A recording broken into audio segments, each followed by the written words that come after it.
இன்னைக்கு நான் ஒரு சின்ன எக்ஸைட்டட் எக்ஸ்பீரியன்ஸ் உங்க கூட ஷேர் பண்ணணும்னு விரும்புறேன். அது மட்டும் இல்லாம இது ஒரு யூஸ்ஃபுல்லான ஷேரிங்கா இருக்கும் அப்படின்னு நம்புறேன்.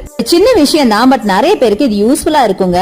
ரீசெண்டா நான் சென்னை போறதுக்காக நம்ம கோயம்புத்தூர் ஸ்டேஷன்ல வெயிட் பண்ணிட்டு இருந்தேன். யூஸ்வலா பாத்தீங்கன்னா ஒவ்வொரு பிளாட்ஃபார்முக்கும் டிஸ்டன்ஸ் ரொம்ப ஜாஸ்தி இருக்கிறதுனால பெரியவங்களால கண்டிப்பா நடக்க முடியாது. நான் மட்டும் இல்லாம என்னோட அம்மா அப்பா 2 பேருமே வந்திருந்தாங்க. யூஸ்வலா அவங்க தனியா வந்தாலும் சரி இல்ல யாரு கூட வந்தாலும் சரி பேட்டரி கார் எடுத்து தான் போவாங்க. நான் இது வரைக்கும் பேட்டரி கார்ல டிராவல் பண்ணது கிடையாது. சோ இந்த டைம் அம்மா அப்பாவோட வந்ததுனால சரி பேட்டரி கார்ல தான் போகணுங்கிற மாதிரி சிச்சுவேஷன் ஆயிடுச்சு. எனக்கும் ரொம்ப ஜாலியா போச்சு. ஏன்னா இது என்னோட ஃபர்ஸ்ட் டைம் பேட்டரி கார். எனக்கு ரொம்ப எக்ஸைட்டிங்கா இருந்தது. ரொம்ப ஜாலியா நான் ஃபீல் பண்ணேன். என்னதான் நம்ம கார்லயோ பஸ்லயோ ஆட்டோலயோ ஏன் பிளைட்ல போறது கூட எனக்கு அவ்வளவு பெருசா தெரியலங்க. பட் இந்த பேட்டரி கார்ல போறது அவ்வளவு எக்ஸைட்டடா இருந்தது.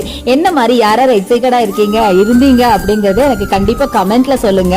இன்னொரு முக்கியமான விஷயம், இந்த பேட்டரி காரை பொறுத்த வரைக்கும் பெரியவங்களுக்கு மட்டும் இல்லங்க, பிரெக்னன்ட் லேடிஸ், அப்புறம் நடக்க முடியாதவங்க,